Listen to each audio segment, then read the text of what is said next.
ओम शांति। आपका दिन शुभ हो। आप जो भी कर्म करें अच्छे कर्म करें और अच्छा कर्म हमेशा आपको सुख दे, आपको खुशियाँ दे, आपको शांति दे और आप आनंद से हमेशा भरे रहो। यही मेरी शुभ भावना और शुभकामनाएं।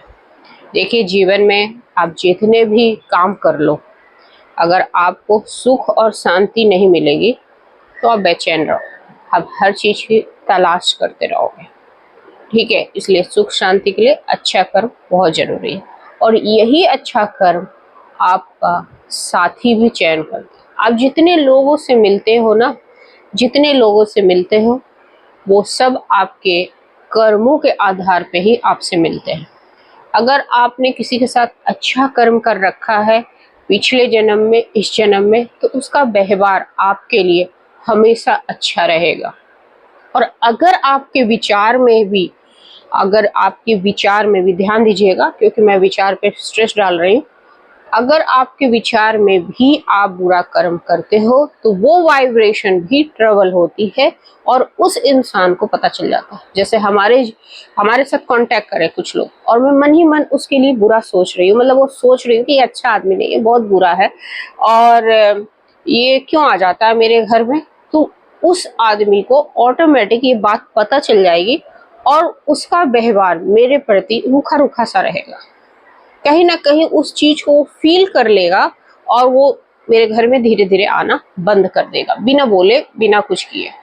कर्म का इतना प्रभाव पड़ता है, विचार में भी जो हम कर्म करते हैं वो भी बहुत प्रभावशाली है।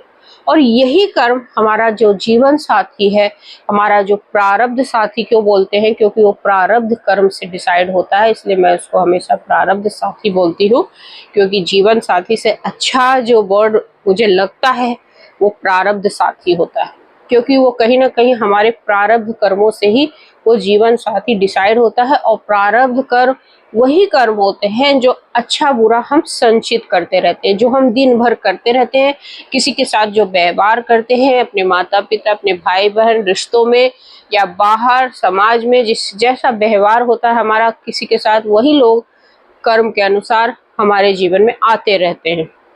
और ये जो जीवन साथी होते हैं ये प्रारब्ध से मतलब निश्चित होते हैं और वो जन्म से पहले से ही निश्चित हो जाते हैं।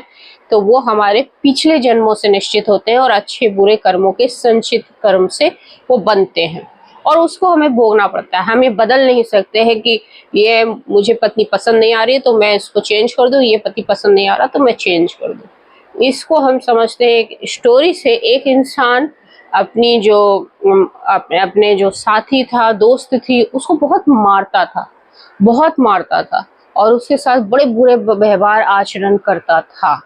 और जब वो अब इस जीवन में जब आया और जब उसका जो जीवन शुरू हुआ, वो इस जीवन में तो अच्छे अच्छे कर्म किया कर रहा था। वो बहुत ही अच्छा इंसान था, भला मानस था। आप सब लोग उसकी तारीफ करते थे कि बहुत ही अच्छा इंसान है और इससे बात करके बड़ा अच्छा फील होता है।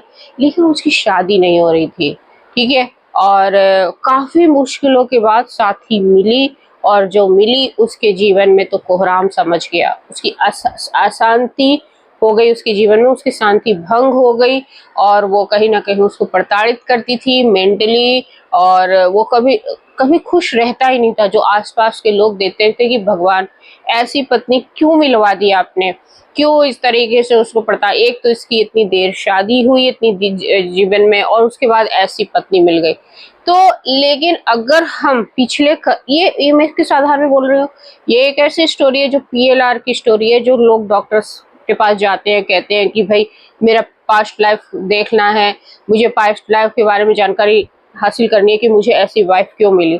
उसी आधार पे है कि वो व्यक्ति भी, जब लोग उसको जानते थे कि भाई ये दार्शनिक टाइप का इंसान है और ये बहुत भला इंसान है, इसके साथ ऐसा बुरा नहीं होना चाहिए, तो वो एक उसको भी मन में आज जिज्ञासा जागती है। वो PLR डॉक्टर के पास जाते हैं, PLR करवाता है, जिसमें वो पता चलता है कि वो अपनी दोस्त को मारता था, उसके साथ बड़े बुरे आचरण करता था और वही दोस्त इस जीवन में उसकी साथी बनकर आई।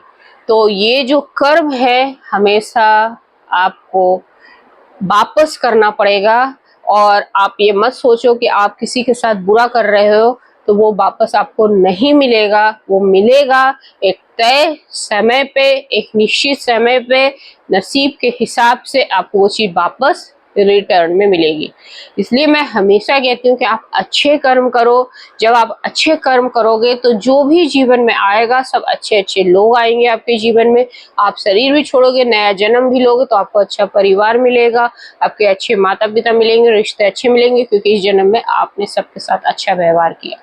लेकिन हमारा क्वेश्चन हमेशा यही रहता है कि इस जन्म में तो हमने कुछ भी नहीं किया और फिर भी देखो मेरे साथ कितना बुरा हो रहा है, फिर भी भगवान ने मुझे ऐसा जीवन दे दिया है, मुझे इतना भोगना पड़ रहा है। लेकिन भगवान ने नहीं दिया है। भगवान तो आपके लिए हमेशा अच्छा करना चाहते हैं।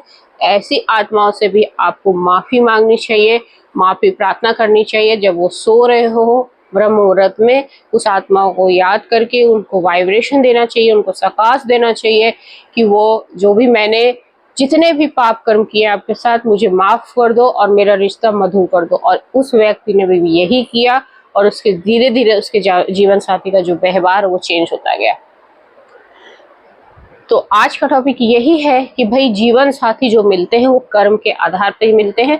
इनफैक्ट जितने भी रिश्ते आपके मिलते हैं, जो इस जन्म में आप रिश्तों में रिश्ते जो बचपन से जो माता पिता भाई बहन का जो रिश्ता होता है वो सभी कर्म के आधार पे होता है।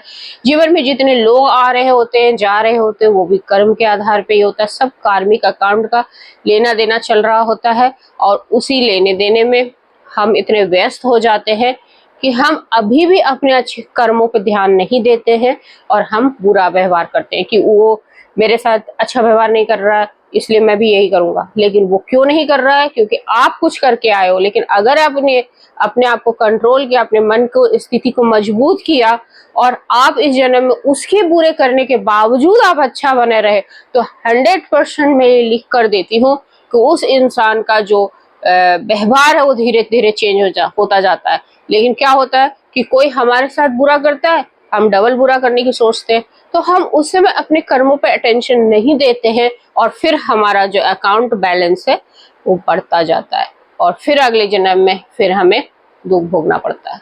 तो वो बैलेंस खत्म ही नहीं होता है। फिर वो जन्म फिर कोई और रिश्ते में वो इंसान आ जाता है, फिर और किसी तरीके से हमें अपमान सहना पड़ता है। तो ये सिलसिला चले ना, उसके लिए हमें करना क्या है? उसके लिए हमें ईश्वर से कनेक्ट होना है।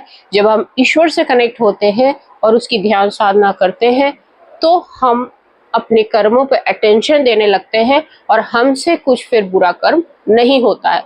और जब हमसे कोई बुरा कर्म होता नहीं है तो हम आगे आने वाले जीवन में हमारे साथ सब कुछ अच्छा होगा।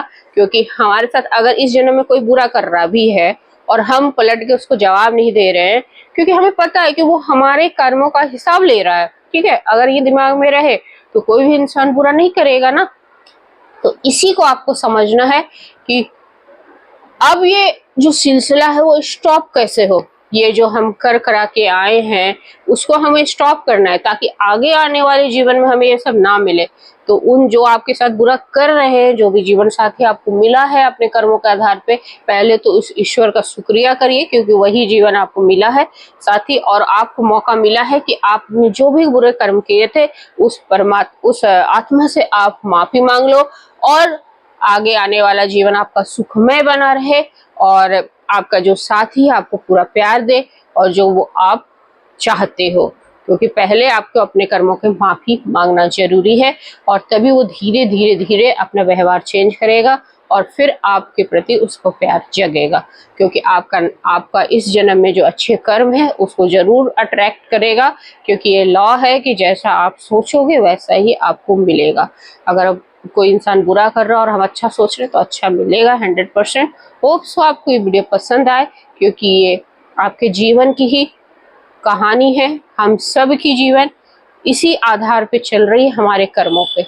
तो जय हिंद, जय भारत।